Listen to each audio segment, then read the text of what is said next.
जो काविश अलबरूनी स्कूल ने की है, क्या गवर्नमेंट लेवल पे भी ऐसी काविश होनी चाहिए? दूसरा ये कि जो हम निसाब में पढ़ते हैं, आज हम वो ग्राफिक्स की शक्ल में देख रहे हैं, आज हम वो रोल मॉडल की शक्ल में देख रहे हैं, तो क्या इन चीज़ों से सीरत तैयबा को हम जो है वो ज़िंदा रख सकते हैं और किस हद तक जो है ये हमारी ज़िंदगियों में असरअंदाज हैं, इनसे जानते हैं जी। बिस्मिल्लाहिर्रहमानिर्रहीम। बहुत शुक्रिया जी आपका, आपने टाइम निकाला और इस एक्सपो का मुशाहिदा किया। बेसिकली हमारा एम ये है कि जो नबी करीम सल्लल्लाहु अलैहि वसल्लम की सीरत है वो सिर्फ़ किताबों में लिखने के लिए या उसको बयान करने के लिए नहीं है, वो हमारी ज़िंदगी में नज़र आनी चाहिए। तो इसी मकसद को सामने रखकर हमने ये कोशिश की है कि जो सीरत के वाक़यात किताबों में हैं, जो कुरान और हदीस में हैं, हम उसको सामने लेके आएँ और हम उसको अपनी ज़िंदगी में अपनाने की कोशिश करें। ख़ासकर आज के दौर में जैसे वो हम शिद्दत पसंदी और इंतहा पसंदी की तरफ जा रहे हैं, तो आपने देखे होंगे कि आप सल्लल्लाहु अलैहि वसल्लम का जो हुस्न अखलाक था और आप सल्लल्लाहु अलैहि वसल्लम का जो गैर मुस्लिमों के साथ रवैया था, वो सारी चीज़ें आपने मुशाहिदा की होंगी। तो ये हमारे बच्चों की तरफ से था। तकरीबन 90+ जो है ये एफ़र्ट्स जो है ना, ये बच्चों की हैं। इदारे ने, स्कूल ने और टीचर्स ने इनको गाइडलाइन दी है बस, और बाकी ये बच्चों ने खुद किया है। तो मैं इस सारे का जो क्रेडिट है वो अपनी टीम, स्कूल की जो इंतज़ामिया है, स्कूल का जो हमारा स्टाफ है, ये हम उनको देते हैं। और ये सारे छोटे छोटे बच्चे हैं, ये सुबह 9 से लेकर स्टिल अभी 2 ढाई हो गई हैं, लेकिन ये बेचारे हर आने वाले मेहमान को बड़ा अच्छे तरीके से उसको एक्सप्लेन कर रहे हैं, उसकी प्रेजेंटेशन दे रहे हैं। तो ये इन बच्चों की भी बड़ी कुर्बानी है और ये सारा इन बच्चों के असर में ये कामयाबी है। टॉपिक बारिश का वाक़या है। बारिश का वाक़या ये है कि बैतुल्लाह शरीफ में कई अरसे से बारिश नहीं हुई थी, जिसकी वजह से ये जो घोड़े हैं और ये जो दरख्त और ये जो पत्ते हैं ये सूख चुके हैं, ये जानवर मर चुके हैं, कहत साली हो गई है। जिस टाइम हज़रत अब्दुल मुत्तलिब ने हज़ूर सल्लल्लाहु अलैहि वसल्लम को अपने कंधों पर बिठाकर अल्लाह ताला से बारिश की दुआ की। अल्लाह ताला ने हज़रत अब्दुल मुत्तलिब की दुआ सुनी और फ़ौरन बैतुल्लाह शरीफ में बारिश बरसाई। बारिश बरसने की वजह से कहत साली ख़त्म हुई और खुशहाली आ गई। खुशहाली से मतलब ये जो घोड़े, ये बकरियाँ, ये ऊँट वगैरह ये वापस बहाल हो गई, ये दरख्त वगैरह सब कुछ खुशहाल। जो कोई अल्लाह ताला से दुआ करता है, अल्लाह ताला उसकी दुआ ज़रूर पूरी करते हैं। बताएंगे कि फ़तह हैबर के मौके पर एक यहूदी औरत ज़ैनब बिन्तुल हारिस ज़ौजा इस्लाम मशकुम ने एक बकरी का गोश्त बुनकर तैयार किया और उसके अंदर जहर हिला दिया और मालूम किया कि हुज़ूर सल्लल्लाहु अलैहि वसल्लम को गोश्त का कौन सा हिस्सा पसंद है। जब मालूम पड़ा कि हुज़ूर सल्लल्लाहु अलैहि वसल्लम को दस्ती का गोश्त ख़ास तौर पर पसंद है, तो उन्होंने उसके अंदर बहुत ज़्यादा जहर हिला दिया और हुज़ूर सल्लल्लाहु अलैहि वसल्लम और हुज़ूर सल्लल्लाहु अलैहि वसल्लम के साथियों के लिए भेज दिया। जब हुज़ूर सल्लल्लाहु अलैहि वसल्लम ने एक लुकमा मुँह में रखा तो उसी वक्त उसको थूक दिया। फरमाया इसके अंदर, इस गोश्त ने मुझे इतला दी है कि इसके अंदर जहर ला दिया गया है। फिर हुज़ूर सल्लल्लाहु अलैहि वसल्लम ने खुद भी नहीं खाया और अपने साथियों को भी रोक दिया। फिर हुज़ूर सल्लल्लाहु अलैहि वसल्लम ने उस यहूदी को बुलाया तो उसने इकरार कर लिया, मगर हकीकत यह थी कि इसके पीछे वो यहूदियों की साजिश काम कर रही थी। फिर हुज़ूर सल्लल्लाहु अलैहि वसल्लम ने मजलिस आम में उन यहूदियों को बुलाया तो उन्होंने इतराफ़ कर लिया। फिर उन्होंने कहा, हम जानना चाहते थे कि हुज़ूर सल्लल्लाहु अलैहि वसल्लम अगर हकीकत में सच्चे नबी होंगे तो उनके मन कशफ हो जाएगी, वरना हमको निजात मिल जाएगी। उस खाने की मजलिस में एक सहाबी हज़रत बरा बिन मुगीरा भी शामिल थे। उन्होंने एक लुकमा खा लिया और उसके बाद में उनको ज़हर की तलखी महसूस होने लगी। थोड़ी उन्होंने फिर भी हुज़ूर सल्लल्लाहु अलैहि वसल्लम के सामने अदब पसंद किया और बैठे रहे। थोड़ी देर बाद उन्होंने वो लुकमा हलक से उतार लिया और उससे थोड़ी देर बाद उनका इंतकाल हो गया। ये वाक़या साबिक़ हुदूद है। मक्का में एक दफ़ा एक ज़बरदस्त सैलाब आया था, जिसकी वजह से बैतुल्लाह की दीवारें गिर गई थी। मक्का का एक बादशाह था जो कि अल्लाह ताला को नहीं मानता था, बल्कि कहता था कि मैं ही खुदा हूँ। और उसका एक सिपाही था। एक दफ़ा उसने कहा कि मैं बहुत ज़्यादा बुरा हो चुका हूँ, क्या पता मैं कब मर जाऊँ, तो आप मेरे पास एक बंदा भेज दें जिसे मैं ईसाई की तालीम दे दूँ। तो बादशाह ने भेज दिया बंदा।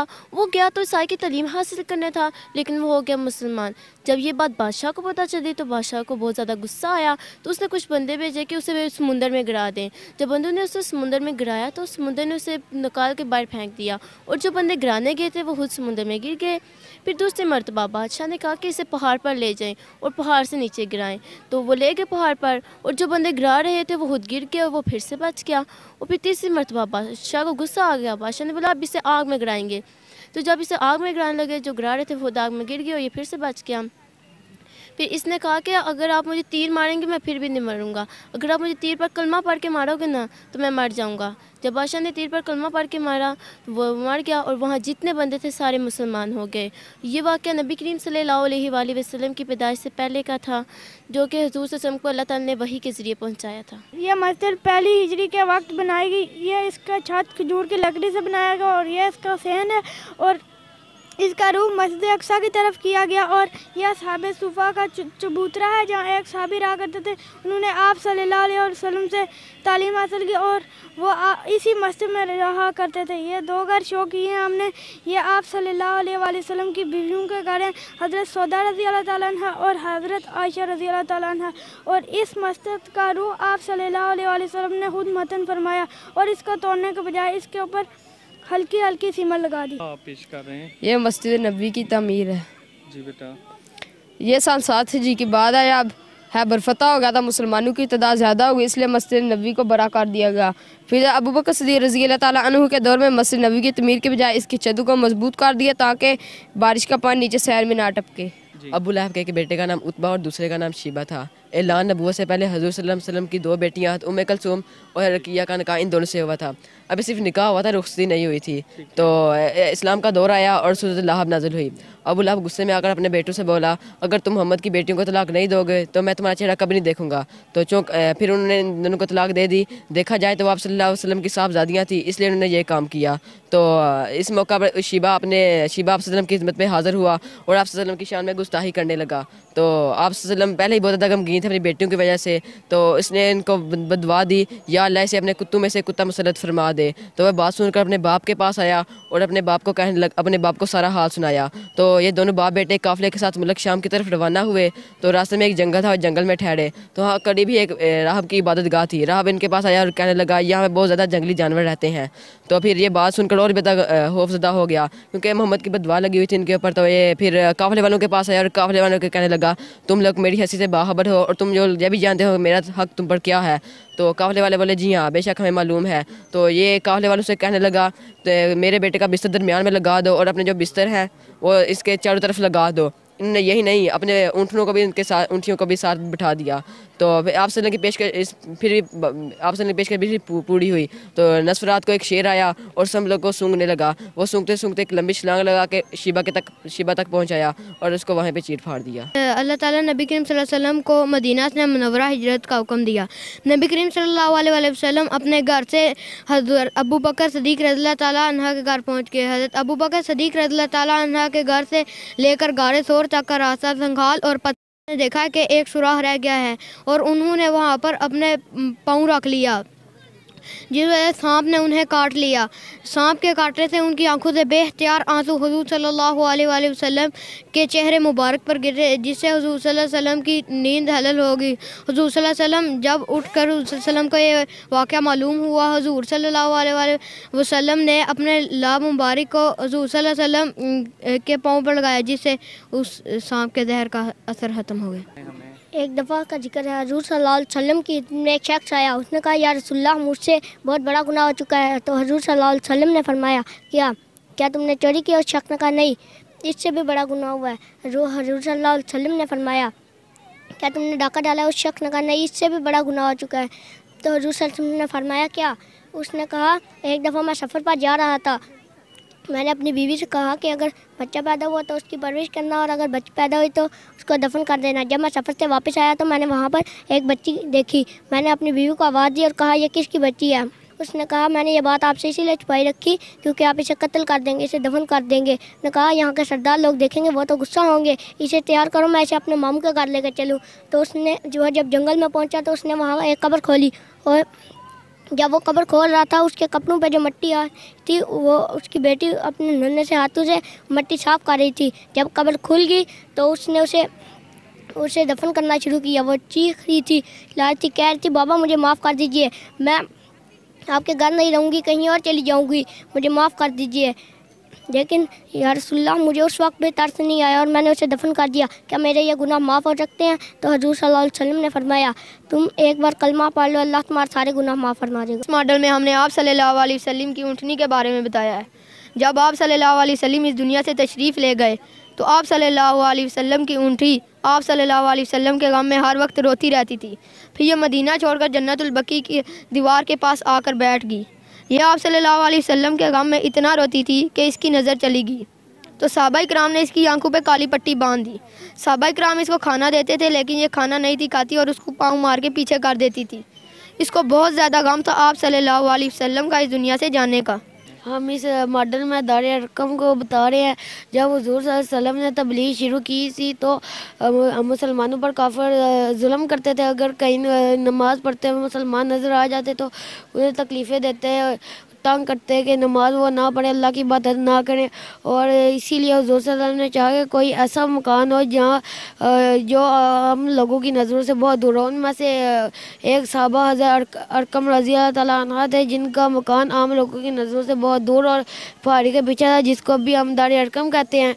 और इसीलिए मुसलमान यहाँ जमा होना शुरू हो गए और यहाँ हुज़ूर सल्लल्लाहु अलैहि वसल्लम उनको तबलीग देते थे और इसी तरह ये मुसलमानों की पहली दरगाह बन गई। आप सल्लम मदीना से मक्का की तरफ उम्रे के लिए जा रहे थे। आप सल्लम के साथ 1400 सहाबा थे जिन्होंने एहराम बांधे हुए थे। जब कुरैश के लोगों को यह बात पता चली तो उन्होंने कुछ लोगों को भेजा। उन्होंने मुसलमानों को हुदैबिया के मुकाम पर रोक दिया और कहा कि आप आगे नहीं जा सकते। तो हुज़ूर सल्लम ने हज़रत उस्मान गनी रज़ियल्लाहु को सफ़ीर बनाकर कुरैश के पास भेजा और कहा कि हम जंग के लिए नहीं बल्कि हम उम्रे के लिए आए हैं। तो उन्होंने कहा कि सिर्फ़ आप उम्रा कर सकते हैं, बाकी मुसलमान उम्रा नहीं कर सकते। तो उन्होंने कहा कि मैं हुज़ूर सल्लम के बगैर उम्रा नहीं कर सकता। तो मुसलमानों तक ये बात फैल गई पहुंची कि हज़रत उस्मान गनी रज़ियल्लाहु को कत्ल कर दिया गया है। तो इस कत्ल के बारे में मुआहदा किया गया कि हुज़ूर सल्लम ने तमाम सहाबा को एक दरख्त के नीचे इकट्ठा किया। आप सल्लम ने अपना हाथ रखा, उसके ऊपर तमाम सहाबा ने अपना अपना हाथ रखा। फिर हुज़ूर सल्लम ने दोबारा अपना दूसरा हाथ उसके ऊपर रखा और कहा कि ये उस्मान का हाथ है। फिर ये बात गलत करार हुई तो फिर इस पर कुछ शर्तें रखी गई कि 10 साल तक आपस में कोई जंग नहीं की जाएगी। जो मुसलमान अपने वली और सरबरस्त की इजाज़त के बगैर मक्का से भाग कर रसूल सल्लल्लाहु अलैहि वसल्लम के पास आएगा, अल्लाह के रसूल उसे वापस भेजने पर पाबंद होंगे, चाहे वह मर्द हो या औरत। कोई शख्स जो हुज़ूर सल्लल्लाहु अलैहि वसल्लम का साथी रहा हो, अगर वह कुरैश के पास आ जाए तो कुरैश उसे वापस नहीं करेंगे। कोई शख्स, कोई ख़ानदान या कोई कबीला अगर मुसलमानों का हलीफ बनना चाहे तो उनका हलीफ बन सकता है। कोई शख्स, कोई ख़ानदान या कोई कबीला अगर कुरैश का हलीफ बनना चाहे तो उनका हलीफ बन सकता है। मुसलमान इस साल उम्रा नहीं कर सकते, अलबत्ता आइंदा साल 3 दिन के लिए कुरैश मक्का को खाली कर देंगे और मुसलमान यहाँ मुसल्लह होकर रह सकते हैं और उम्रा कर सकते हैं। इस पाए का खुलासा यह है कि अब्राहा सबाए नजाशी बादशाह हबश की तरफ से यमन का गवर्नर जनरल था। उसे जब देखा था कि अहले अरब के लोग खाना काबा का हज करते हैं तो उसने सनआ में बहुत बड़ा कलीसा तामीर किया और चाहा कि अहले अरब के लोग खाना काबा के बजाय इस कलीसा का हज करें। मगर इस बात की वजह बनु कराना के एक आदमी को पहुँची तो उसने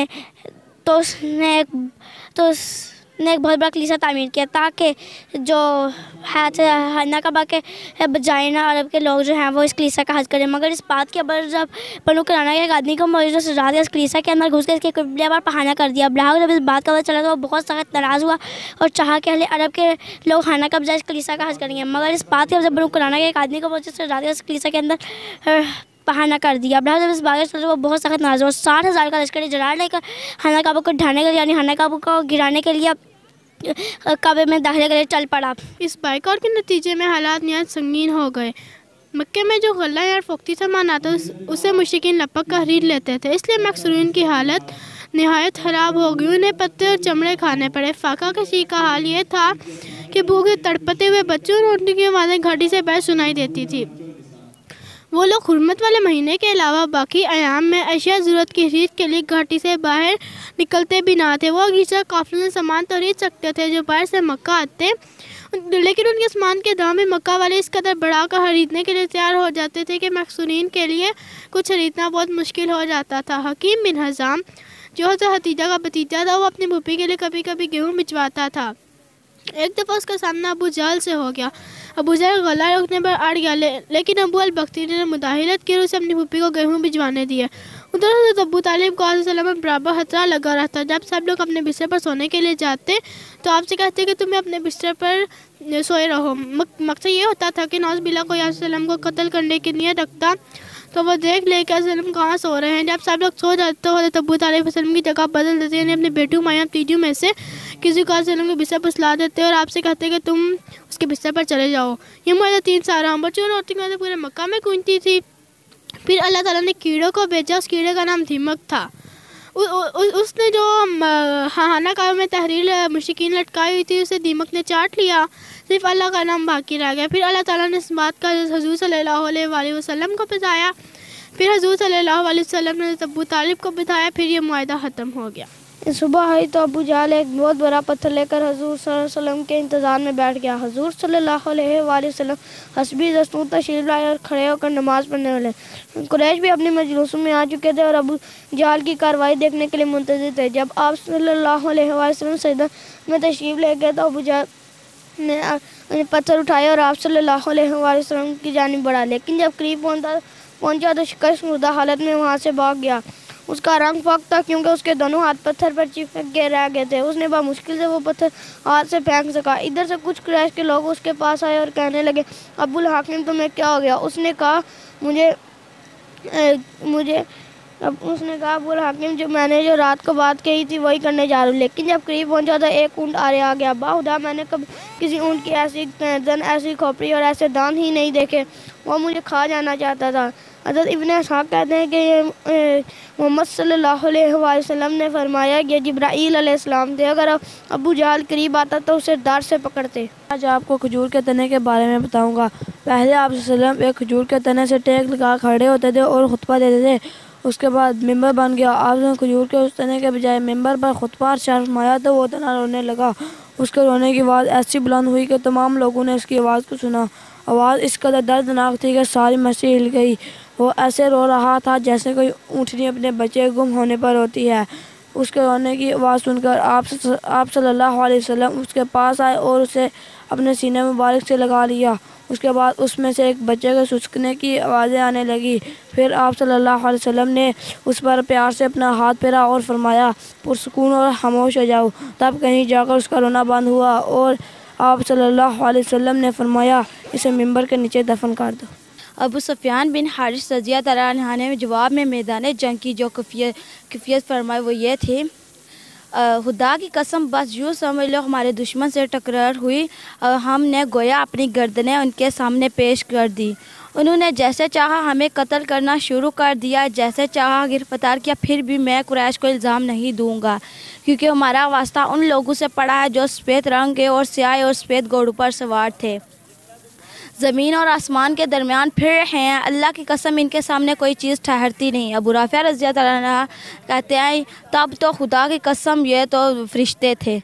ये मसला सामने आया कि नमाज के लिए लोगों को कैसे बुलाया करें। आप सल्लल्लाहु अलैहि वसल्लम ने सहाबा कराम रज़ियल्लाहु अन्हुम से मशवरा किया। इस सिलसिले में एक मशवरा यह दिया गया कि नमाज का वक्त होने पर एक झंडा लहरा दिया जाए। लोग उसको देखेंगे तो समझ ही जाएंगे कि नमाज का वक्त हो गया है और एक दूसरे को बता देंगे। लेकिन आप सल्लल्लाहु अलैहि वसल्लम ने इस तजवीज़ को पसंद ना फरमाया। फिर किसी ने कहा कि बगल बजा दिया करेंगे, लेकिन आप सल्लम ने इस तरीके का भी पसंद ना फरमाया क्योंकि ये यहूदियों का तरीका था। फिर अब किसी ने कहा कि नाकूस बजा कर ऐलान कर दिया जाए, लेकिन आप सल्लल्लाहु अलैहि वसल्लम ने इस तरीके का भी पसंद ना फरमाया क्योंकि ये ईसाइयों का तरीका था। फिर कुछ लोगों ने मशवरा दिया कि नमाज का वक्त होने पर आग लगा दी जाए करे, लेकिन आप सल्लल्लाहु अलैहि वसल्लम ने इस तरीके का भी पसंद ना फरमाया क्योंकि यह मजूसी का तरीका था। एक मशवरा यह दिया गया कि एक शख्स मुकर्रर कर दिया जाए कि वह नमाज का वक्त होने पर गश्त लगा लिया करे। चनाचा इस राय को कबूल कर लिया गया। चनाचा हज़रत बिलाल रज़ियल्लाहु अन्हु को ऐलान करने वाला मुकर्रर कर दिया गया। उन्हीं दिनों में हज़रत अब्दुल्ला बिन ज़ैद रज़ियल्लाहु अन्हु ने ख्वाब देखा। ख्वाब में उन्होंने एक शख्स को देखा, उसके जिस्म पर 2 सब्ज़ कपड़े और हाथ में एक नाकूस था। हज़रत अब्दुल्ला बिन ज़ैद रज़ियल्लाहु फरमाते हैं कि क्या तुम यह नाकूस फ़रोख्त करते हो? उसने पूछा, तुम इसका क्या करोगे? मैंने कहा, हम इसको बजाकर नमाज़ी को जमा करेंगे। इस पर वो बोला, क्या मैं तुम्हें इसके लिए इससे बेहतर तरीका ना बता दूं? मैंने कहा, ज़रूर बताइए। अब उसने कहा, तुम ये अल्फाज पका कर लोगों को जमा करो। उन्होंने अज़ान के अल्फाज दोहरा दिए, यानी पूरी अज़ान पढ़ कर उन्हें सुना दी।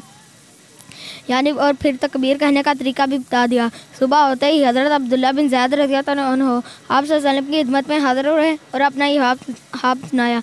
वहाब सुनकर आप सल्लल्लाहु अलैहि वसल्लम ने फरमाया, बेशक तुम्हारा यह वाब सच्चा है, इंशाअल्लाह तुम जाकर ये कलिमात बिलाल को सिखा दो ताकि वह उनके ज़रिए अजान दे। क्योंकि उनकी आवाज़ तुमसे बुलंद है और ज़्यादा दिलकश भी है। हज़रत अब्दुल्ला बिन ज़ैद रज़ियल्लाहु अन्हु हज़रत बिलाल रज़ियल्लाहु अन्हु के पास आए। उन्हें कलिमात सिखाने पर सुबह की अज़ान दी गई। इस तरह सबसे पहली अज़ान फजर की नमाज के लिए दी गई। खाने पीने का ज़ौक़ बहुत नफीस था। गोश्त से ख़ास रग़बती, ज़्यादा तरजीह दस्त, गर्दन और पेट के गोश्त को देते थे। नेज़ पहलुओं की हड्डी पसंद थी। शरीद गोश्त के शोरबे में रोटी के टुकड़े भिगो कर यह मखसूस अरबी खाना तैयार किया जाता था। तनावल फरमाना मरगूब था। पसंदीदा चीज़ों में शहद, सिरका, खरबूजा, ककड़ी, लौकी, खिचड़ी, मक्खन वगैरह अशिया शामिल थी। दूध के साथ खजूर एक मुकम्मल बेहतरीन ग़ज़ा बनती है। इसका इस्तेमाल भी अच्छा लगता और मक्खन लगाकर खजूर खाना ये भी ज़ौक़ में शामिल था। हज़रत मोहम्मद सल्लल्लाहु अलैहि वसल्लम जब भी सफ़र पर जाते तो 5 चीज़ें ज़रूर साथ रखते: कंघी, आईना, सुरमादानी, तेल और कपड़ा। एक मरतबा हज़ूर सल्लल्लाहु अलैहि वसल्लम किसी गज़वा से वापस तशरीफ़ ला रहे थे। हज़रत आयशा भी आपके साथ ही वापसी में मदीना के करीब पहुंचकर एक मकाम पर क़याम किया। लश्कर को कोच का हुक्म दे दिया। हज़रत आयशा रज़ियल्लाहु तआला अन्हा क़ज़ाए हाजत के लिए लश्कर से दूर चली गई। जब वापस लौटने लगी तो हज़रत आयशा रज़ियल्लाहु तआला अन्हा का हार टूट गया जो नगीनों का था। नगीने जमा करने में देर हो गई। जब हार मिला तो काफ़िला तैयार था, काफ़िला जा चुका था। वहाँ आकर लेट गई। जब वहाँ पे लेट गई इस हाल में कि जब हज़ूर सल्लल्लाहु अलैहि वसल्लम अगली जगह पर जाकर क़याम करेंगे तो मुझे मेरी जगह पर ना पाकर आदमियों को यहाँ मेरी तलाशी के लिए भेजेंगे। हज़रत सफ़वान रज़ियल्लाहु तआला अन्हु जो काफ़िले के जाने के बाद आते थे, काफ़िले की कोई भी घिरी पड़ी चीज़ उठा कर ले आते थे। जब हज़रत आयशा रज़ियल्लाहु तआला अन्हा को देखा तो ज़ोर से इन्ना लिल्लाहि व इन्ना इलैहि राजिऊन पढ़ा। हज़रत आयशा रज़ियल्लाहु तआला अन्हा बेदार हो गई। हज़रत सफ़वान रज़ियल्लाहु तआला अन्हु ने हज़रत आयशा को पहचान लिया क्योंकि पर्दा नाजिल होने से पहले उन्होंने हज़रत आयशा को देख लिया था, इसलिए फ़ौरन पहचान लिया। हज़रत सफ़वान रज़ियल्लाहु तआला अन्हु ने अपना ऊँट हज़रत आयशा के सामने रखा और जब हज़रत आयशा ऊँट पर सवार हो गई तो ऊँट की महार पकड़ ली। जब काफ़िले के साथ पहुंची तो वहाँ पे अब्दुल्ला बिन मुनाफिकीन के सरदार अब्दुल्ला बिन उबई और उसके गिरोह जमात ने शोर मचा दिया कि हज़रत आयशा रज़ियल्लाहु तआला अन्हु हज़रत सफ़वान के साथ क्यों आई हैं। वहाँ हज़रत आयशा रज़ियल्लाहु तआला अन्हा जब मदीना पहुँची तो 1 महीने तक बीमार हो गई। एक दिन उम्मे मस्ता के साथ क़ज़ाए हाजत के लिए बाहर निकली तो घरों में बदबू आने की वजह से घर में बैतुल हला नहीं बनाए जाते। जब हज़रत उम्मे मस्ता और हज़रत आयशा बाहर गई तो उम्मे मस्ता ने फरमाया कि मस्ता हलाक हो। हज़रत आयशा फरमाती हैं कि आप ऐसे शख्स को क्यों हलाक करना चाहती हैं जो ग़ज़वा बदर में शरीक हुए। हज़रत आयशा उम्मे मस्ता ने कहा कि तुम्हें उस किस्से की खबर नहीं है। हज़रत आयशा ने कहा कि कैसा किस्सा। हज़रत उम्मे मस्ता ने सारा किस्सा सुनाया। हज़रत आयशा का बुखार और तेज़ हो गया और क़ज़ाए हाजत किए बगैर वहाँ से वापस चली गई और हज़ूर सल्लल्लाहु अलैहि वसल्लम से इजाज़त चाही कि अपने वालिद और वालदा के घर जाने की। जब अपने वालिद और वालदा के घर गई तो अपनी वालदा उम्मे रोमान से इस किस्से के बारे में पूछा। जब उनको किस्से के बारे में पता चला तो इतने ज़ोर से चीखीं कि छत पर उनके वालिद हज़रत अबू बकर सिद्दीक़ रज़ियल्लाहु तआला अन्हु जो कुरान मजीद की तिलावत कर रहे थे नीचे आ गए। उन्होंने उम्मे रोमान से पूछा कि आयशा को क्या हुआ। उन्होंने कहा कि आयशा को किस्से की खबर हो गई है। जब वहाँ से वापस आने लगी तो सारी रात रोती रही। जब सुबह यहाँ तक कि सुबह हो गई। सुबह हज़ूर सल्लल्लाहु अलैहि वसल्लम हज़रत अबू बकर सिद्दीक़ के घर आए और फिर उम्मे रोमान ने हज़रत आयशा से कहा कि हज़ूर सल्लल्लाहु अलैहि वसल्लम से माफ़ी मांगो। हज़रत आयशा ने कहा जब मैंने ऐसा कोई काम ही नहीं किया तो मैं माफ़ी किस बात की मांगूँ।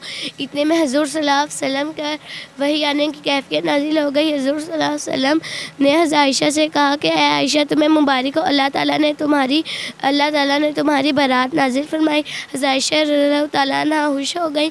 वहाँ हज़ूर सल्लल्लाहु अलैहि वसल्लम वहाँ से उठकर मदीना में मस्जिद में चले गए और सब लोगों को कहा कि आयशा रज़ियल्लाहु तआला अन्हा सच बोल रही हैं। हज़ूर सल्लल्लाहु अलैहि वसल्लम पर वही सूरत नूर की 10 आयत में आई। शवाल 10 नबी को जब हुज़ूर सल्लल्लाहु अलैहि वसल्लम ताइफ के सफ़र के लिए रवाना हुए तो उस वक्त आपके साथ आपके ग़ुलाम हज़रत ज़ैद बिन हारिसा थे। आप ताइफ में कबीला सकीफ़ आबाद था। आप ये अंदाज़ा करने के लिए गए कि ताइफ के दिलों में भी इस्लाम की कोई गुंजाइश है या नहीं। आप ये उम्मीद लेकर गए कि शायद ये लोग मुसलमान हो जाएं और आपकी हिमायत के साथ उठ खड़े हों। आप सल्लल्लाहु अलैहि वसल्लम ने सबसे पहले जाकर इस कबीले के सरदारों से मुलाकात करने का इरादा किया। ये 3 भाई थे, एक का नाम येरार था, दूसरे का नाम था और तीसरे का नाम हबीब था। इनकी तरह पूरी वजाहत नहीं मिलती कि मुसलमान हो गए थे या नहीं। बहरहाल आपने इन तीनों से मुलाकात की, अपने आने का मकसद बताया, इस्लाम के बारे में बताया और ये भी बताया और इस्लाम के साथ साथ मुखालिफों के मुकाबला करने के लिए भी दावत दी। इनमें से एक बोला, क्या वह तुम ही हो जिसे खुदा ने भेजा है? फिर दूसरा बोला, तुम्हारे अलावा किसी और रसूल बनाने के लिए नहीं मिला था। और साथ तीसरा बोला, अगर तुम वाकई ही नबी हो तो मैं तुमसे कोई बातचीत नहीं करूँगा। ये इसने इसलिए बोला कि ये लोग जानते थे कि नबी से बहस करना बहुत ख़तरनाक हो सकता है। आप इनसे मायूस होकर उठ खड़े हुए। इन्होंने अपने यहाँ के बदमाश लोगों को आपके पीछे लगा दिया। रास्ते में भी आपके गिर्द हजूम जमा हो गया। आप जो ही कदम उठाते वो उस पर पत्थर मारते। आप सल्लल्लाहु अलैहि वसल्लम के पाँव पूरे लहूलुहान और जूते खून से भर गए थे। आप सल्लल्लाहु अलैहि तकलीफ़ की शिद्दत से आप सल्लल्लाहु अलैहि वसल्लम बैठ गए। इन्होंने आप सल्लल्लाहु अलैहि वसल्लम की बगलू में हाथ डालकर खड़े होने पर मजबूर कर दिया। ये साथ साथ पत्थर आपने जो ही उठने का फैसला किया ये फिर पत्थर मारना शुरू हो गए और ये साथ हंस रहे थे और कहके लगा रहे थे। आप सल्लल्लाहु अलैहि वसल्लम इस बस्ती से निकलकर एक अंगूर के बाग में बैठ गए और उनसे छुटकारा मिल गया और अब अल्लाह से दुआ फरमाई, ऐ अल्लाह, मैं अपनी लाचारी, कमज़ोरी और कि तुझसे फरियाद करता हूँ। या रहमानुर रहीम, तू ही मेरा रब है, तुझ पर ही मुझे भरोसा है और तू मुझसे गुस्सा नहीं तो मुझे किसी की परवाह नहीं। आगे आप सल्लल्लाहु अलैहि वसल्लम ने देखा कि वहाँ बाग के मालिक उत्बा शीदा भी मौजूद हैं। उनको देखते ही आप उठ खड़े हुए क्योंकि आप जानते थे कि ये लोग अल्लाह के दीन के दुश्मन हैं। फिर उन्हें भी आपकी हालत पर रहम आया और उन्होंने अपने गुलाम को बुलाया जिसका नाम अदास था और उसे कहा कि इस बेल से अंगूर का एक गुच्छा उतारो उनके सामने रख दो। आप अदास ने हुक्म की, तमील की और आप सल्लल्लाहु अलैहि वसल्लम के आगे अंगूर पेश कर दिया। आप सल्लल्लाहु अलैहि वसल्लम ने अंगूर खाने के लिए हाथ बढ़ाया तो फरमाया, बिस्मिल्लाहिर्रहमानिर्रहीम। अदास ने सोचा कि इस इलाके के लोग तो ऐसा नहीं कहते। आप सल्लल्लाहु अलैहि वसल्लम ने पूछा, तुम कहाँ के रहने वाले हो? उसने कहा, मैं नैनवा का रहने वाला हूँ। आपने उसे नैनवा का नाम सुनते ही फरमाया, तुम यूनुस अलैहिस्सलाम के वतन हो और जोतमी के बेटे हो। आपके उसे ये बात सुनते दास बहुत हैरान हुआ और आपसे पूछा, आपको इसके बारे में कैसे पता है? आपने बताया, यूनुस अलैहिस्सलाम मेरे भाई थे, अल्लाह के नबी थे और मैं भी अल्लाह का रसूल हूँ और अल्लाह ने ही मुझे बताया है कि उनकी कौम ने उनके साथ कैसा सलूक किया। आप दास ये बात सुनते ही आपके करीब आया और आपके हाथ पांव पर बोसे देने लगा। आप और यहाँ दूर खड़े बशीदार देख रहे थे और एक दूसरे से कहने लगे कि इस शख्स ने हमारे राम को गुमराह कर दिया है। जब अदास इनके पास आया तो उन्होंने कहा, तुम उसके पाँव क्यों चूमने लगे थे? उसने कहा, उन्होंने मुझे ऐसी बात बताई है जो सिर्फ एक नबी बता सकता है। और अदास मुसलमान हो गया। जब आप सल्लल्लाहु अलैहि वसल्लम इस बाग से निकले तो जिब्राईल अलैहिस्सलाम के सामने आए और कहा, अल्लाह ने कहा है अगर आपकी इजाज़त हो तो हम इस कबीले को 2 फाड़ों के दरमियान कुचल दें। आप सल्लल्लाहु अलैहि वसल्लम ने मना फरमा दिया और फरमाया, मुझे यकीन है कि अल्लाह इनकी औलादों में ऐसे लोग पैदा करेगा जो सिर्फ अल्लाह की इबादत करेंगे। हज़रत अब्दुल मुत्तलिब के कुल 10 बेटे थे जिनके नाम ये हैं, हारिस, ज़ुबैर, अबू तालिब, अब्दुल्ला, गिदाक, मकूम, सफ़ार और अब्बास रज़ी अल्लाह ताला अन्हा। हज़रत अब्दुल्ला हजूर सल्लल्लाहु अलैहि वसल्लम के वालिद मोहतरम, उनकी वालदा का नाम फ़ातिमा था और वो अमर बिन आयस बिन इमरान बिन मखज़ूम बिन यकज़ा बिन मुर्रा की साहबजादी थी। अब्दुल मुत्तलिब की औलाद में अब्दुल्ला सबसे ज़्यादा खूबसूरत, पाक दामन और चहीते थे और ज़बी कहलाते थे। ज़बी कहलाने की वजह यह थी कि जब अब्दुल मुत्तलिब के लड़कों की तादाद पूरी 10 हो गई तो हज़रत अब्दुल मुत्तलिब ने उन सब के नाम किस्मत के तीरों पर लिखे और क्या कहते हैं और हुबल के कीम के हवाले किए। कीम ने तीरों को गर्दिश देकर जब कुर्रा निकाला तो हज़रत अब्दुल्ला का नाम निकला। आपने हज़रत अब्दुल्ला का हाथ पकड़ा, छुरी ली और ज़बह करने के लिए खाना काबा ले गए, लेकिन कुरैश और हसूसन अब्दुल्ला के नथियार वाले यानी बनु मखज़ूम और अब्दुल्ला के भाई अबू तालिब आड़े आए। तो अब्दुल मुत्तलिब ने कहा तब मैं अपनी नज़र का क्या करूं? तो उन्होंने मशवरा दिया कि वो किसी खातून अराफा के पास जाकर हाल दरियाफ्त करें। हज़रत अब्दुल मुत्तलिब एक अराफा के पास गए, जिन्होंने मशवरा दिया कि हज़रत अब्दुल्ला और 10 ऊँटों के दरमियान कुरानदाजी की जाए। अगर कुर्रा अब्दुल्ला के नाम निकले तो मज़ीद 10 ऊँट बढ़ा दें। इस तरह ऊँट बढ़ाते जाएँ और कुरानदाजी करते जाएँ यहाँ तक कि अल्लाह राज़ी हो जाए।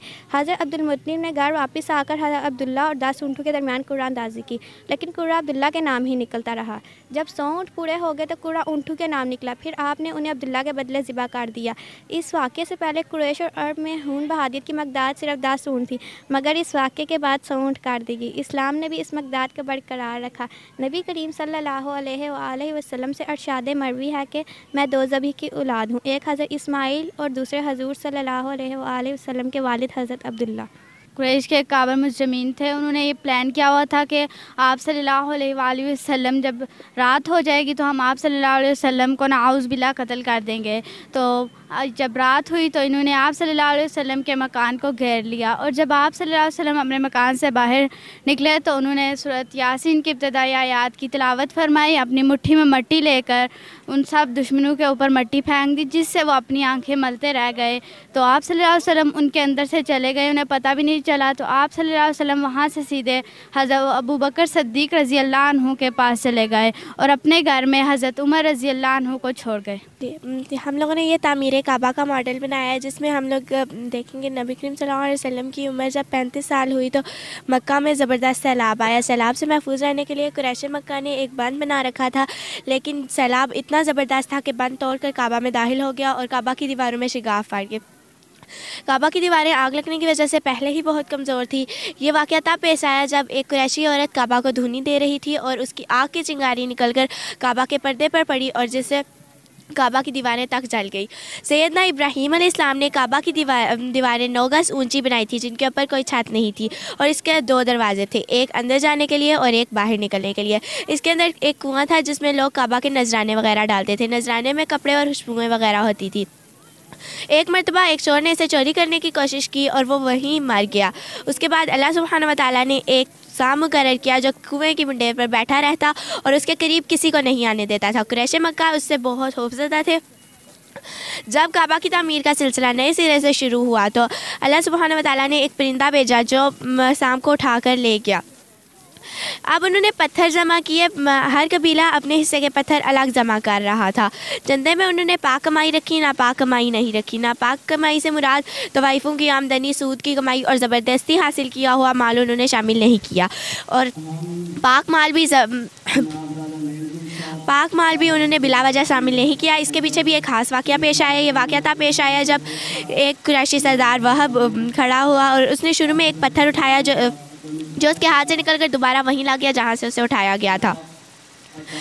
सब कुरैशी लोग हैरान हो गए। उसके बाद वह खुद उठा और कहने लगा, ए गिरोह कुरैश, हम काबे की तामीर में तवाइफों की आमदनी, सूद की कमाई और ज़बरदस्ती हासिल किया हुआ माल शामिल नहीं करेंगे। पाक माल के अलावा कोई माल काबा की बुनियादों में शामिल नहीं होगा। ये वह नबी करीम सल्लल्लाहु अलैहि वसल्लम के वालिद मोहतरम काब मामू था और अपनी कौम में का एक शरीफ आदमी था। जब लोग पत्थर ढो रहे थे तो नबी करीम सल्लल्लाहु अलैहि वसल्लम भी पत्थर ढोने में शरीक थे और नबी करीम सल्लल्लाहु अलैहि वसल्लम गर्दन मुबारक पर पत्थर रख कर ला रहे थे। कुरैशी लोगों ने डर महसूस किया कि अगर काबा की दीवारें गिराने से उन पर कोई अजाब नाजिल ना हो जाए, तो कोई भी काबा की दीवारें नहीं गिरा रहा था। एक कुरैशी सरदार वलीद खड़ा हुआ और कहने लगा, काबा की दीवारें गिराने से तुम्हारा इरादा इसकी इस्लाह और मुरम्मत करना है या इसको खराब करना है? तो लोगों ने जवाब दिया, ज़ाहिर है हम काबा की इस्लाह करना चाहते हैं। तो वलीद ने जवाब दिया, तो फिर समझ लो अल्लाह सुब्हानहू व तआला इस्लाह और मुरम्मत करने वालों को कभी भी बर्बाद नहीं करता। फिर शुरू में वलीद ने एक दीवार गिराई और ताकि मालूम हो जाए कि कोई मुसीबत तो नाजिल नहीं होगी। जब रात खैरियत से गुजर गई तो सुबह सब ने मिलकर पूरी इमारत गिरा दी। बुनियाद में उन्हें एक तहरीर मिली जिसमें लिखा था, मैं अल्लाह हूँ मक्का का मालिक, जिसे मैंने उस दिन पैदा किया जिस दिन मैंने आसमानों और ज़मीन को पैदा किया, जिस दिन मैंने सूरज और चाँद बनाए। इसकी अजमत तब तक ख़त्म नहीं होगी जब तक कि इसके दोनों तरफ के पहाड़ अबू कैस और कीकान इसके ये शहर अपने बाशिंदों के लिए पानी और दूध के लिहाज से बाबरकत और नफ़ा वाला है। ये पहली तहरीर थी। दूसरी तहरीर मकाम इब्राहीम से मिली जिसमें लिखा था, मक्का अल्लाह ताला का मोहतरम और मुअज़्ज़म शहर है। इसका रिज़्क़ 3 रास्तों से होकर इसके पास आता है। 3 रास्तों से मुराद कुरैश के वो 3 तिजारती रास्ते हैं जिनसे काफ़िले आते और जाते हैं।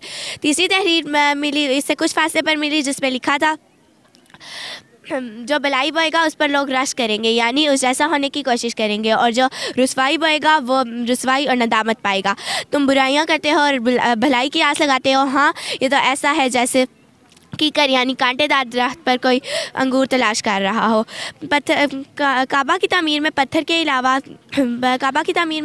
अलावा लकड़ी की भी ज़रूरत थी। लकड़ी का मसला ऐसे हल हुआ कि एक जहाज़ अरब के साहिल से आकर टकराया जिससे वो पूरा जहाज़ टूट गया। ये जहाज़ एक रूमी ताजिर का था। जहाँ ये जहाज़ टकराया उस मकाम को अभी जद्दा का साहिल कहा जाता है। पहले इसे मक्का का साहिल कहा जाता था क्योंकि ये मक्का का काफ़ी करीब तरीन साहिल था। इस जहाज़ में शाह रूम के लिए संगमरमर, लोहे और लकड़ी का सामान जा रहा था। जब कुरैश मक्का को ये इत्तला मिली तो वो फ़ौरन वहाँ पहुँचे और लकड़ी का सामान खरीद लिया और वह सामान काबा की छत और दीवारों में इस्तेमाल हो गया। अब काबा की तामीर मुकम्मल हो चुकी थी।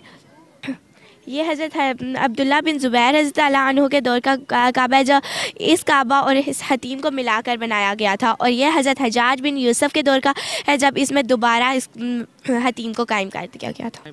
अल्लाह ताला ने हज़रत जिब्राइल को आप सल्लम की हिमायत में भेजा। हज़रत जिब्राइल नहायत हसीन शक्लों सूरत में खुशबू का हाजिर हुआ और उनसे बोले, मोहम्मद सल्लम, अल्लाह ताला आपको सलाम फरमाते हैं और फरमाते हैं आप तमाम जिन्नों और इंसानों के लिए अल्लाह ताला के रसूल हैं, इसलिए आप उन्हें कलमा ला इलाहा इल्लल्लाह की तरफ बुलाइए। यह हुक्म मिलते ही आपने कुरैश को बराह रास्त तबलीग का हुक्म दिया। हालत इस वक्त यह थी कि कुरैश काफिरों के पास पूरी ताकत थी और वो आपकी पैरवी करने के लिए हरगिज़ तैयार नहीं थे। कुफर और शिर्क उनके दिलों में बसा हुआ था। शिर्क की यह बीमारी लोगों में पूरी तरह समा चुकी थी। जब आप सल्लल्लाहु की तबलीग का यह सिलसिला बहुत बढ़ गया तो कुरैश में हर वक्त आप ही का जिक्र होने लगा। वो लोग बढ़ चढ़ कर आपकी दुश्मनी पर उतर आए, यहाँ तक कि सोचने लगे आपसे मशर्ती बाइकआउट कर दिया जाए। नाउज़ुबिल्लाह आपके कत्ल के मंसूबे बनाने लगे। वो लोग एक बार फिर अबू तालिब के पास गए, उनसे बोले, अबू तालिब आप हमारे लिए इज़्ज़तदार और बुलंद आदमी है, इसलिए हमने आपसे गुजारिश की थी, आपसे दरख्वास्त की थी कि आप अपने भतीजे को रोकिए, मगर आपने कुछ नहीं किया। हम बर्दाश्त नहीं करेंगे। हमारे मबूदों को बुरा बड़ा कहा जाए, माँ बाप दादाओं को बुरा बड़ा कहा जाए, हमें बेअक्ल कहा जाए। आप इन्हें समझा लें, वरना हम आपसे और इनसे इस वक्त तक जंग करेंगे जब तक हम दोनों फ़रीकों में से एक ख़त्म ना हो जाए। कत्ल की कोशिश। वो लोग तो ये कहकर चले गए। अबू तालिब परेशान हो गए। दूसरी तरफ अबू तालिब ये पसंद नहीं करते थे कोई मोहम्मद सल्लल्लाहु अलैहि वसल्लम को रुस्वा करने की कोशिश कर। हज़रत अबू तालिब हज़रत मोहम्मद सल्लल्लाहु अलैहि वसल्लम के पास गया और कहा, भतीजा तुम्हारी कौम के लोग मेरे पास आए तो उन्होंने मुझसे ये कहा, इसलिए अपने पर भी रहम कर, मुझ पर भी रहम कर, मुझ पर ऐसा बना डालो जिसे मैं उठा ना सकूँ। आपसे ने ख्याल किया कि चाचा जान भी अब मेरी मदद नहीं करना चाहते, वो भी मदद के लिए हाथ उठा रहे हैं। हुजूर ने फरमाया, चाचा जान अल्लाह की कसम, अगर ये मेरे दाएं हाथ पर सूअर बाएं हाथ पर चार रख दे और मुझसे ये कहे तुम इस काम को छोड़ दो, तब भी मैं अल्लाह ही को जाहिर करूँगा। जब हज़रत मोहम्मद सल्लल्लाहु अलैहि वसल्लम उठकर जाने लगे तो अबू तालिब ने कहा, भतीजे इधर आओ। हुजूर ने वापस मुड़े। अबू तालिब ने कहा, भतीजे जो दिल चाहे कर लो, मैं तुम्हारे साथ नहीं छोड़ूंगा। मैं बताऊँगी, खाना काबा की बुलंदी 15 मीटर है। हिजर असवद वाली दीवार और उसके सामने वाली दीवार यानी जनूबी और शुमाली दीवारें 10-10 मीटर हैं। हिजर असवद मताफ की ज़मीन से 1.5 मीटर की बुलंदी पर है। दरवाज़े वाली दीवार और उसके सामने वाली दीवार यानी पूरब और पश्चिम की दीवारें 12-12 मीटर हैं। दरवाज़ा ज़मीन से 2 मीटर बुलंद है। दीवार के दीवार के गिर्द नीचे चार जानिब से एक बड़े हुए माजले का घेरा है जिसकी औसत ऊंचाई 25 सेंटीमीटर और औसत चौड़ाई 30 सेंटीमीटर है। इसे शाज़े रवान भी कहते हैं। दरअसल ये भी बैतुल्लाह का जज़ू है। हमने सुना है कि एक शख्स ऊँट पर सवार चला आ रहा था, यहाँ तक कि वो अब्तह के पास आकर रुका तो अब तक कुछ मकाम मुकर्रमा में कुछ फासले पर अब्तह के पास आकर रुका और वो ज़ोर ज़ोर से पुकार रहा था, ऐ लोग अपने 3 दिन के अंदर कत्लगाहों पर चढ़ने के लिए तैयार हो जाओ। तो मैंने देखा कि लोग इसके पीछे जा रहे थे। फिर वो काबा के अंदर गया, काबा की छत पर नज़र आ रहा था, वहाँ पर भी मैंने देखा कि उसने यही अल्फाज पुकारे। फिर वो अबू कबैस की पहाड़ी पर चढ़ा, वहाँ पर उसने उठाया एक पत्थर, उसको लड़काया। वो पत्थर लड़कता पहाड़ की दामन में आकर अचानक टूट गया। काबा के जितने घर थे उसमें से कोई घर ना बचा, वो जो पत्थर थे उसके टुकड़े भी न उस घर तक पहुँचे। फिर अब ये जो जब अब्बास रज़ियल्लाहु ने जब ये किस्सा सारा सुना, ख्वाब से, उन्होंने कहा वाकई तुमने बहुत अजीब ख्वाब दिया, तुम खुद इसका जिक्र किसी से ना करना। फिर हज़रत अब्बास रज़ियल्लाहु वहाँ से गए, निकले तो हज़रत उतबा उनको मिला, उनका दिली दोस्त मिला उनको। उनने ये ख्वाब उनको सुना दिया। उनने उससे वादा लिया कि तुम ये ख्वाब किसी को नहीं सुनाओगे। उनने कहा ठीक है। उतबा ने भी जाके अपने बेटे को सुना दिया। इस तरह आहिस्ता आहिस्ता ख्वाब बढ़ता गया और आम हो गया।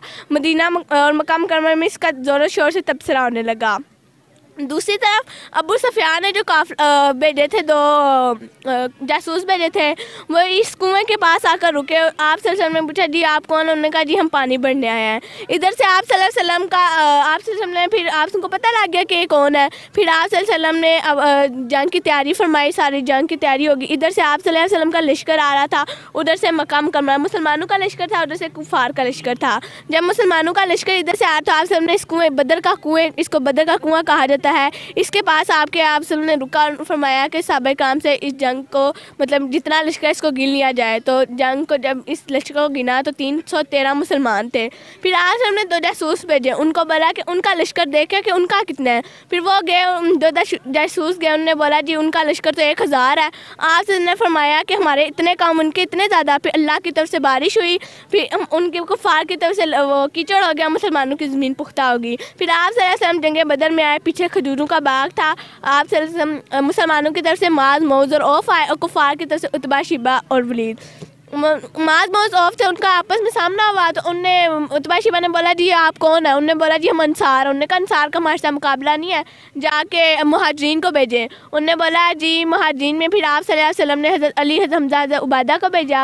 हज़रत उबैदा आए, वो थोड़े से बूढ़े थे, उनका मुकाबला वलीद से हुआ और हमज़ा अली का मुकाबला उतबा, शिबा से हुआ। हज़रत हमज़ा ने जब शुरू की जंग, उन्होंने बोला जी मैं अल्लाह के रसूल का शेर हूँ और तुम्हें मार दूँगा। तो हज़रत हमज़ा ने मारा, हज़रत अली ने उतबा, शिबा को मारा। फिर उबैदा थोड़े से बूढ़े थे, उन्होंने अली और हमज़ा ने मिलकर दोनों वलीद को भी मार दिया। फिर आप सल्लल्लाहु अलैहि वसल्लम ने जब अपनी तलवार उतारी निकाली तो आप सल्लल्लाहु अलैहि वसल्लम ने कहा सही हुज़्मुल जुम्मु वयवल्लून दुब्र। कुफार ज़्यादा थे, मुसलमान कम थे, फिर भी मुसलमान को फतह होगी, मुसलमान कामयाब हो गए। ग़ज़वा उहद में ग़ज़वा बदर में काफिरों को बदतरीन शिकस्त हुई थी। इसके जवाब में तमाम काफिर जमा होकर अपने सरदार अबू सुफियान के पास आए। उनसे कहा बदर की लड़ाई में हमारे बेशुमार आदमी मारे गए हैं, हम इनके खून का बदला लेंगे।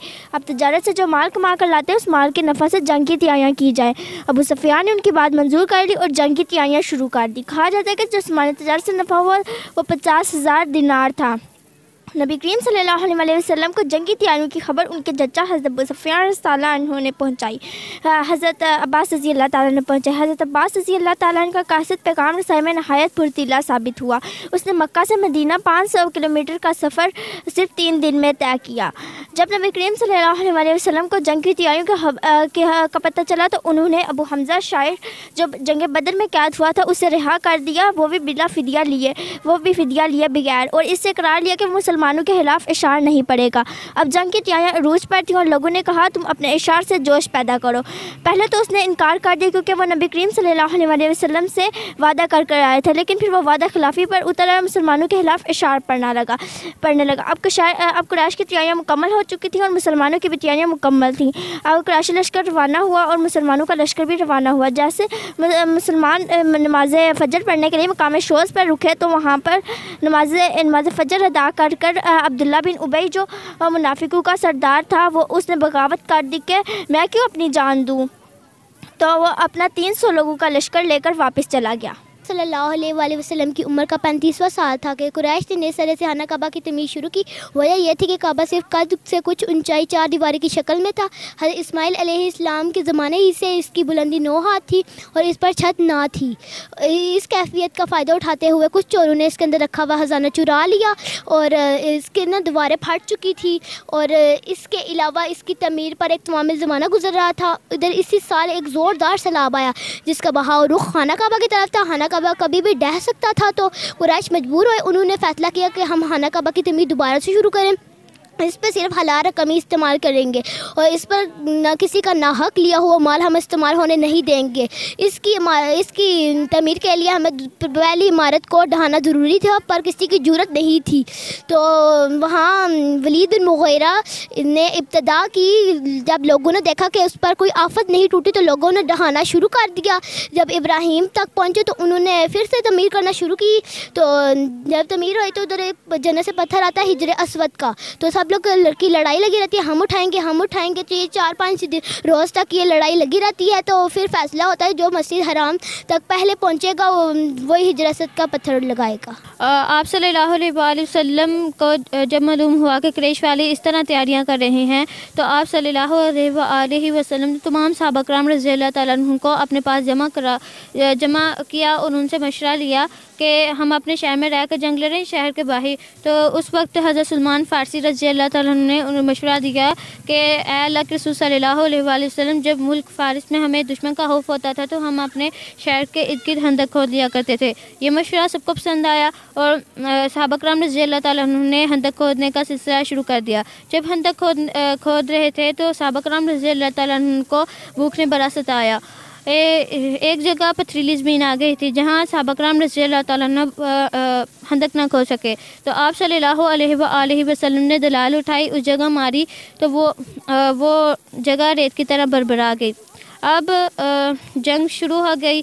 जो मशकीन थे वो खंदक को देखकर हैरान रह गए और कहने लगे ऐसी अच्छी तकरीब तो हमने देखी नहीं पहले, ये बहुत अच्छी मशवरा है। तो अब जंग शुरू हो गई। जो कुफार थे वो आगे आ रहे थे, खंदक के पास आ रहे थे, तो मुसलमान अचानक खंदक के पास उन पर तीर बरसाते जिससे वो मर जाते। फिर अचानक वो मुसलमान पीछे आते। ऐसे ही जंग छिड़ती रही और छिड़ गई और मुसलमानों और कुफार के दरमियान जंग होती गई। और दूसरी जानिब हज़रत सफ़िया रज़ियल्लाहु तआला अन्हा जो कि आप सल्लल्लाहु अलैहि वसल्लम की फूफी थी, उन्होंने वो औरतों की मुहाफ़िज़ थी। उन्होंने देखा कि एक यहूदी उनकी जासूसी के तौर पर आ रहा है। तो उन्होंने हज़रत हसन बिन साबित रज़ियल्लाहु तआला अन्हु से कहा कि वो उसे मार दे, वरना वो दूसरे किले में जाकर बता देगा उनको कि हम यहाँ इतनी औरतें हैं और इतने बच्चे हैं। तो हज़रत हसन बिन साबित रज़ियल्लाहु तआला अन्हु ने उनसे कहा कि तुम्हें मालूम है मैं इस काम के लिए नहीं हूँ। तो हज़रत हसन बिन साबित रज़ियल्लाहु तआला अन्हु शायर थे और वो इस काम के लिए मुकर्रर नहीं किए गए थे और वो बुरे थे, इसलिए उन्होंने ये बात कही थी। हज़रत सफ़िया रज़ियल्लाहु तआला ने एक मोटा सा डंडा उठाया, उस यहूदी के सर पर मारा और उसकी गर्दन उठाकर जो पीछे उसके लोग आ रहे थे उसकी तरफ फेंक दिया। वो लोग गर्दन देखकर वहाँ से डरकर भाग गए। अब दूसरी जानिब जंग छिड़ गई। अमर बिन अब्दे वद जो कि अरब का पहलवान था, वो बहुत ताकतवर था, उसके लिए 1000 आदमी काफ़ी थे। तो उसने खंदक पार करने की कोशिश की। उसने जहाँ चौड़ाई कम थी उसने उस जगह से खंदक पार कर ली और उसके साथ कुछ और लोग भी थे। उसने जब खंदक पार कर ली तो उसने नारा लगाया कि कौन है जो मेरे मुकाबले के लिए आएगा। तो हज़रत अली रज़ियल्लाहु तआला अन्हु अपने जगह से उठ के और कहने लगे कि या रसूलुल्लाह सल्लल्लाहु अलैहि वसल्लम मैं इसके मुकाबले के लिए जाऊंगा। तो आप सल्लल्लाहु अलैहि वसल्लम ने इन्हें नीचे बिठा दिया और कहने लगे वो अमर बिन अब्दे वद है। फिर हज़रत अली रज़ियल्लाहु तआला अमर बिन अब्दे वद ने नारा लगाया। फिर हज़रत अली रज़ियल्लाहु तआला ने अपनी जगह से उठ के और कहने लगे या रसूलुल्लाह सल्लल्लाहु अलैहि वसल्लम मैं इसके मुकाबले के लिए जाऊँगा। फिर अमर बिन अब्दे वद ने नारा लगाया। फिर आप सल्लल्लाहु अलैहि वसल्लम ने हज़रत अली रज़ियल्लाहु तआला अन्हु को इजाज़त दे दी। हज़रत अली रज़ियल्लाहु तआला अन्हु अमर बिन अब्दे वद हज़रत अली रज़ियल्लाहु तआला अन्हु के चचा थे। हज़रत अली रज़ियल्लाहु तआला ने अमर बिन अब्दे वद को इस्लाम की दावत दी, लेकिन उसने इस्लाम कबूल नहीं किया और कहने लगा कि भतीजे मैं तुम्हें कत्ल करना नहीं चाहता। और हज़रत अली रज़ी अल्लाह ताला अन्हु ने उससे कहा कि मैं तुम्हें कत्ल करना चाहता हूँ। अब ये बात सुनकर अमर बिन अब्द वद गुस्से में आ गया, चनाचा लड़ाई शुरू हो गई। अमर बिन अब्द वद ने अपनी तलवार हज़रत अली रज़ी अल्लाह ताला अन्हु की जानिब की। हज़रत अली रज़ी अल्लाह ताला अन्हु ने डाल अपने आगे कर ली। उसकी तलवार से हज़रत अली रज़ी अल्लाह ताला अन्हु की जो डाल थी वो फट गई और हज़रत अली रज़ी अल्लाह ताला अन्हु की पेशानी पर वो तलवार लग गई। हज़रत अली रज़ी अल्लाह ताला अन्हु की वो पेशानी से खून बहता जा रहा था, लेकिन उन्होंने जवाबी हमले पर फ़ौरन जवाबी हमला किया और उसके हंसली की हड्डी पर तलवार मारी, जिससे वो वहाँ नीचे गिर गया। फिर मुसलमानों ने नारे लगाए अल्लाह अकबर के, और आप सल्लल्लाहु अलैहि वसल्लम को पता चल गया कि मुसलमानों को फ़तह हो गई है। अब हज़रत अली रज़ी अल्लाह ताला अन्हु वो जो साथ उसके लोग आ रहे थे वो वहाँ से ये सारा देखकर वहाँ से भाग गए। हज़रत ज़ुबैर रज़ी अल्लाह ताला अन्हु ने उनका पीछा किया। हज़रत ज़ुबैर रज़ी अल्लाह ताला अन्हु ने एक बंदे को तलवार मारी। वो तलवार उस तलवार से वो जो एक बंदा दो टुकड़े हो गया। हज़रत ज़ुबैर रज़ी अल्लाह ताला अन्हु की ये तलवार की ये कार देखकर तमाम कुछ सहाबा कराम रज़ी अल्लाह ताला ने उन्हें कहा कि वाह क्या तलवार है, तलवार चलाने वाला कमाल है। अब एक तरफ हंदक की लड़ाई जारी थी और मुसलमानों के दरमियान जंग होती जा रही थी। हंदक पहाड़ के पीछे खोदी गई थी और इसकी लंबाई 3.5 मील थी। अब हंदक खोदने के दौरान कुछ वाक़या मौज़ात भी ज़ाहिर हुए थे। आप सल्लल्लाहु अलैहि वसल्लम सब सहाबा कराम रज़ी अल्लाह ताला को भूख लगी थी। एक सहाबी बशीरा, जिनका नाम बशीरा था, उनकी बेटी कुछ खजूरें लेकर आ रही थी, तो आप सल्लल्लाहु अलैहि वसल्लम की नज़र उन खजूरों पर पड़ी। आप सल्लल्लाहु अलैहि वसल्लम ने उन सहाबी की बेटी को बोला कि वो खजूरें इधर लेकर आए, तो उसने यही किया, वो इधर लेके आई। तो आप सल्लल्लाहु अलैहि वसल्लम ने बोला कि वो खजूरें मेरी हाथों में डाल दे, तो उसने आप सल्लल्लाहु अलैहि वसल्लम के हाथों में खजूरें डाल दी। फिर आप सल्लल्लाहु अलैहि वसल्लम ने तमाम सहाबा कराम रज़ी अल्लाह ताला को बुलाया कि वो आकर खजूरें खा ले, तो तमाम सहाबा कराम रज़ी अल्लाह ताला ने पेट भरकर खजूरें खा ली। लेकिन अभी भी आप सल्लल्लाहु अलैहि वसल्लम के हाथों से खजूरें तब भी नीचे गिर रही थी। नबी सल्लल्लाहु अलैहि वसल्लम, ये चुकंदर है, इसके पास नहीं आएगा, ये कलवंजी है, इसमें बीमारी की हर किस्म की शिफा है और उसके बाद सिवाय मौत की। आप सल्लल्लाहु अलैहि वसल्लम पर वही मुख्तलिफ़ तरीक़ों से नाज़िल होती थी। कभी घंटी सी आवाज़ सुनाई देती और ये सूरत सबसे ज़्यादा सख्त होती थी। एक फ़रिश्ता हज़रत दहिया कल्बी रज़ियल्लाहु अन्हा की शक्ल में सामने आता और हज़रत जिब्राईल अलैहिस्सलाम अपनी असली शक्ल में सामने तशरीफ़ लाते थे। हज़रत आयशा रज़ियल्लाहु तआला अन्हा फरमाती हैं कि हज़ूर पाक सल्लल्लाहु अलैहि वसल्लम की वही की इब्तिदा नींद के अच्छे ख्वाब से हुई। आप सल्लल्लाहु अलैहि वसल्लम जो भी ख्वाब देखते सुबह की नमूदार में वैसा ही होता था। आप सल्लल्लाहु अलैहि वसल्लम को फिर तन्हाई महबूब हो गई और आप सल्लल्लाहु अलैहि वसल्लम कहीं रात गारे हीरा में तशरीफ़ ले जाते और फिर तोशिया ले जाते। तोशिया ख़त्म होने पर आप सल्लल्लाहु अलैहि वसल्लम हज़रत खदीजा तआला अन्हा के पास वापस आते और उनसे तोशिया ले उतने ही दिनों के लिए तोशिया ले जाते। एक दिन आप सल्लल्लाहु अलैहि वसल्लम के पास हक़ आया और आप सल्लल्लाहु अलैहि वसल्लम गारे हीरा में थे, यानी आप सल्लल्लाहु अलैहि वसल्लम के पास फ़रिश्ता आया और उसने आप सल्लल्लाहु अलैहि वसल्लम को पकड़ कर दबाया और कहा आज पढ़ो। आप सल्लल्लाहु अलैहि वसल्लम ने फरमाया मैं पढ़ा हुआ नहीं हूँ। फिर आप सल्लल्लाहु अलैहि वसल्लम ने फरमाते हैं कि फ़रिश्ते ने मुझे दूसरी बार ऐसे निचोड़ा दबाया कि मेरी कुव्वत निचोड़ दी। फिर आप सल्लल्लाहु अलैहि वसल्लम ने फरमाया मैं पढ़ा हुआ नहीं हूँ। आप सल्लल्लाहु अलैहि वसल्लम ने फरमाते हैं कि मैं पढ़ा हुआ नहीं हूँ। फ़रिश्ते ने कहा पढ़ो इक़रा बिस्मि रब्बिकल्लज़ी खलक़ खलक़ल इंसान मिन अलक़। ये मेरा मॉडल वलादत मुबारक के मौज़ूद है। नबी करीम सल्लल्लाहु अलैहि वसल्लम की वालदा ने फरमाया जब आप सल्लल्लाहु अलैहि वसल्लम की वलादत हुई तो मेरे जिस्म से एक नूर निकला जिससे मुल्क शाम के महल रोशन हो गए, ऐवाना कसरा के 14 किंकरे गिर गए, मजूस का आतिश कदा ठंडा हो गया, बहीरा सावा खुश हो गया और इसके गर्जमन ख़त्म हो गए। नबी अकरम सल्लल्लाहु अलैहि वसल्लम अपने चंद सहाबा के हमरा एक यहूद के पास तशरीफ़ ले गए थे और उनसे बनु किलाब के इन दोनों मक़तूलीन की दियत में इआनत के लिए बातचीत की थी, जिन्हें हज़रत अमर बिन ज़मनी ने गलती से कत्ल कर दिया था। इन पर मायदे की रूह से ये आनत वाजिब थी। उन्होंने कहा, अब्दुल कासिम, हम ऐसा ही करेंगे, आप यहाँ तशरीफ़ रखें, हम आपकी हर ज़रूरत को पूरा कर देते हैं। आप एक घर की दीवार के साथ टेक लगा कर बैठ गए और उनके वादे की तकमील का इंतज़ार करने लगे। आप सल्लल्लाहु अलैहि वसल्लम के साथ हज़रत अबू बकर सिद्दीक़ रज़ियल्लाहु ताला अन्हु, हज़रत अली रज़ियल्लाहु ताला अन्हु, हज़रत उस्मान रज़ियल्लाहु ताला अन्हु की एक जमात भी तशरीफ़ फरमा थी। इधर यहूद तन्हाई में मौजूद थे तो उन पर शैतान सवार हो गए और जो बदबख्ती उनका नुश्ता तकदीर बन की थी उसे शैतान ने उसनमा बनाकर पेश किया। यानी यहूद ने भाई मशवरा किया क्यों ना नबी अकरम सल्लल्लाहु अलैहि वसल्लम ही को कत्ल कर दिया जाए। उन्होंने कहा, कौन है जो इस चक्की को लेकर आप सल्लल्लाहु अलैहि वसल्लम के ऊपर गिरा कर कुचल दे। इस एक बदबख्त यहूदी अमरू बिन हज्जाज ने ये कहा, मैं इन लोगों से इस्लाम बिन मशकम ने कहा भी कि ऐसा न करो क्योंकि खुदा की कसम उन्हें तुम्हारे इरादों की खबरें दी जाएगी और जो हद पैमान हमारे और उनके दरमियान है वो उसकी लावर्जी भी है। लेकिन उन्होंने एक ना सुनी और अपने मंसूबे के अज़म पर बरकरार रहे। बाहर से रवाना होकर उसने सबसे पहले यमन के रुख पर चलाया, फिर जनूब की सिमत खूब दूर तक ले गया और पीछे की तरफ मुड़ा और साहिल समुंदर का रुख किया। ये रास्ता साहिल बहर अहमर के करीब ही था और इस पर शाज़ो नादर ही कोई चलता था। नबी करीम सल्लल्लाहु अलैहि वसल्लम इन रस्तों से जिन मकामात से गुजरे थे, इब्न इसहाक़ ने उनका तज़किरा किया। वो कहते हैं, जब रहनुमा आप दोनों को साथ लेकर निकला तो जिन्हें मक्का से लेकर चला, फिर जिन्हें अस्फान से रास्ता काटा, फिर जिन्हें अमद से, फिर लकब से, इस तरह कई रस्तों से गुजरते हुए वो कुबा तक पहुँचे।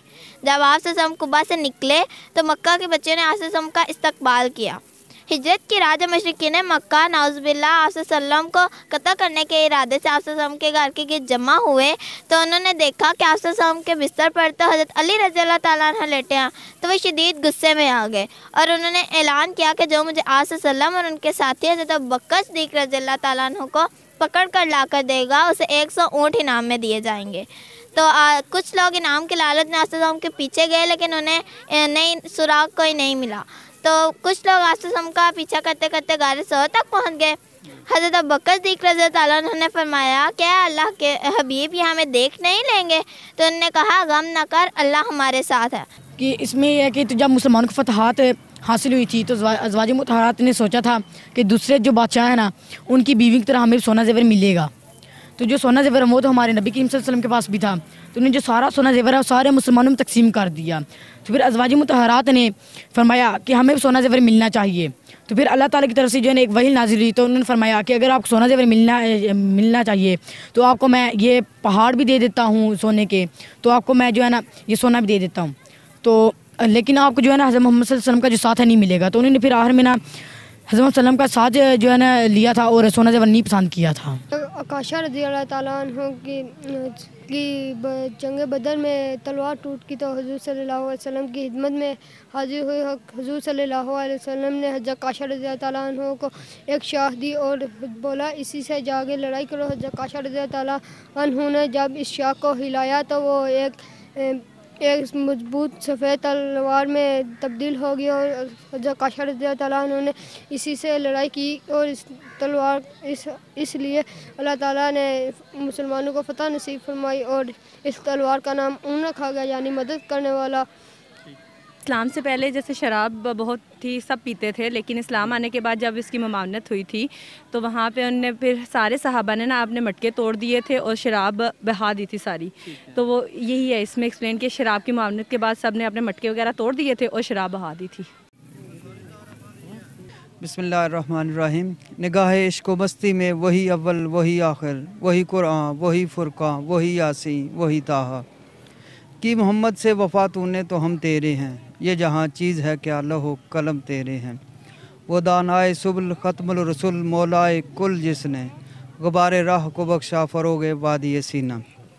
माशाल्लाह आज एक रूहानी और मैं कहता हूँ कि रूहानी के साथ नूरानी कैफियत भी है। यहाँ पर जो जज्बात हैं, जो एहसासात हैं, वो नबी करीम सल्लल्लाहु अलैहि वसल्लम के हयात मुबारका के हवाले से जितने भी बच्चों ने जो एफ़र्ट्स की हैं, जो काविश की है, इसमें जनाब इब्रार नज़ीर साहब, शुजाअतुर्रहमान साहब और इनकी पूरी टीम को मुबारकबाद पेश करते हैं।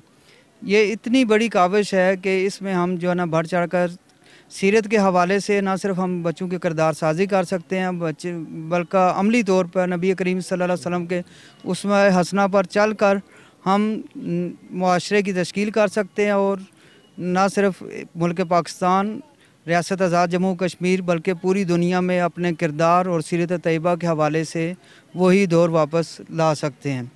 तो इस कावश में जिन्होंने भी हिस्सा लिया, जो शरीक हुए, उनको मुबारकबाद पेश करता हूँ, खराज तहसीन पेश करता हूँ। बच्चों का कॉन्फिडेंस लेवल बहुत ही हाई था। जो उन्होंने परफॉर्म किया है, ना सिर्फ उन्होंने मॉडल पेश किए हैं बल्कि उसके हवाले से डिटेल्स तमाम बच्चों को अजबर थी। तमाम बच्चों ने तफसीली जवाबात भी दिए हैं और तमाम स्टार्स जितने भी लगाए गए हैं, तमाम बच्चे जो है ना वो इनाम के हकदार हैं, मुस्तहिक हैं। और ऐसी कावश, क्योंकि ये टाइम लिमिटेड था, फिलफौर इन्होंने अमल दरामद किया, तो अगर ऐसी कावश के हवाले से पहले आ जाते तो हम ये सर्कुलर जारी करते जिसमें तमाम तलबा, पब्लिक और प्राइवेट सेक्टर के तमाम तलबा शामिल होते और इंशाअल्लाह ताला हम ये गवर्नमेंट और प्राइवेट सेक्टर में दोबारा से जो है ना इस तरह की एक्टिविटीज़ को जो जारी सारी रखेंगे। इस्लामिक मॉडल स्कूल के प्रिंसिपल साहब और इसके जो करता धरता बानी हैं वो और जुमला स्टाफ जिन्होंने इतनी खूबसूरत, मैं तो एंट्रेंस पे ही रोक दिया गया हूँ, अभी तो मुझे बच्चों को विज़िट करने का और इनके इवेंट्स को देखने का मौका नहीं मिला, लेकिन अल्हम्दुलिल्लाह चूँकि ये मुझे दिखाई दे रहा है कि एक खूबसूरत मंज़र है आकाश कि हम गवर्नमेंट सेक्टर वाले भी इस इतने खूबसूरत निज़ाम को अपने यहाँ भी लागू कर सकते। चीदा अल्हम्दुलिल्लाह पूरी स्टेट में कहीं ना कहीं ये रमक बाकी तो है, लेकिन ये खूबसूरत ये अल बैरूनी इस्लामिक मॉडल स्कूल इससे पहले भी इनिशिएटिव लेता रहता है। ऐसी तकारीब का मुझे बारहा ज्वाइन करने का मौका मिला, लेकिन मैं अप्रिशिएट करता हूँ मौलाना अबरार नज़ीर साहब को और उनके जुमला रफ़ाक़ा को, जिन लोगों ने भी इतना खूबसूरत प्रोग्राम ये तरतीब दिया है।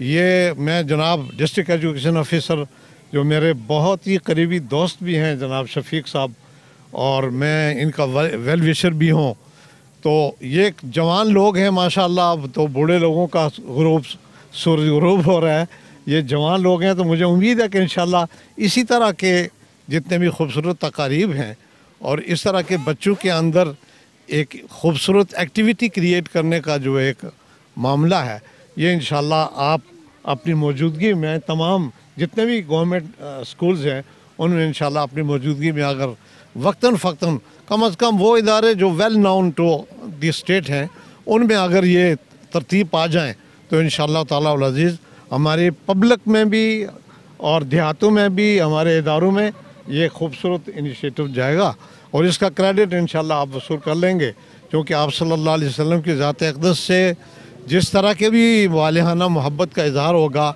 उसमें सबका शेयर हो जाएगा। बिस्मिल्लाहिर्रहमानिर्रहीम।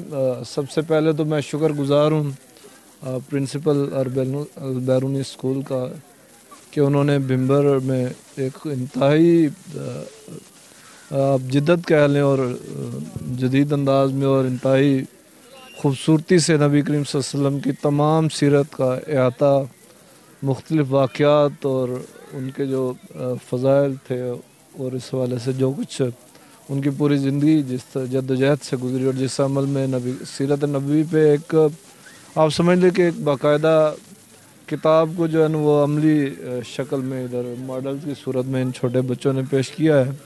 और कहते हैं कि जो चीज़ आप देख लें आँखों से, पढ़ना आप जितनी मर्ज़ी पढ़ते रहें किताबें और उसमें देखते रहें, लेकिन जब आप उसे मॉडल्स की सूरत में और इश्काल की सूरत में देते हैं उससे ज़्यादा मेमोरी उसकी बढ़ती है। तो ये बड़ा अहसन इक़दाम है और मैं समझता हूँ कि ये बारिश का पहला कतरा साबित होना चाहिए। इसके बाद भी इस तरह के इसी स्कूल से उम्मीद है बाकी इदारे भी जो भिम्बर में है उनका भी काम है और हुकूमत की जो कल्चरल अकेडमी है उसमें ने जो उसके जो हैं चेयरमैन डॉक्टर इदनान अशरफ साहब, उनसे बाकायदा इस हवाले से ज़रूर बात करेंगे कि वो इस कल्चरल हमारा जो ज़ाती कल्चर है बेसिकली वो नबी करीम सल्लल्लाहु अलैहि वसल्लम की सीरत के उस आईने में भी उसको देखें और इस तरह की चीज़ों को जो है ना बढ़ावा दें। बिस्मिल्लाहिर्रहमानिर्रहीम। मैं सबसे पहले आपका मशकूर हूँ और प्रिंसिपल साहब का मशकूर हूँ जिन्होंने हमें मददू किया और सच्ची बात यह है कि अगर जितने भी प्राइवेट स्कूल हैं और हमारे सरकारी स्कूल हैं, अगर वो जिस तरह इन्होंने ये सरगर्मी आज की है और इतनी एक्टिविटीज़ जो हुई हैं, मैंने कुछ खुद आके सीखा है यहाँ। मतलब यहाँ पे कुछ ऐसी बातें जो हमें पता नहीं थी वो भी आके हमने सीखी हैं।